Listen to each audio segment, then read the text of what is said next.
తెలుగువారి నూతన సంవత్సరం ఉగాది పండుగ. చైత్ర శుద్ధ పాడ్యమి రోజున ఈ పండుగను జరుపుకుంటారు.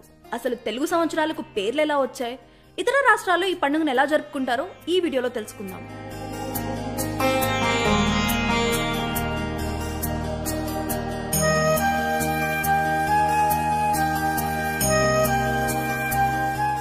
ఉగాది పండుగను చాంద్రమానాన్ని అనుసరించి జరుపుకుంటారు.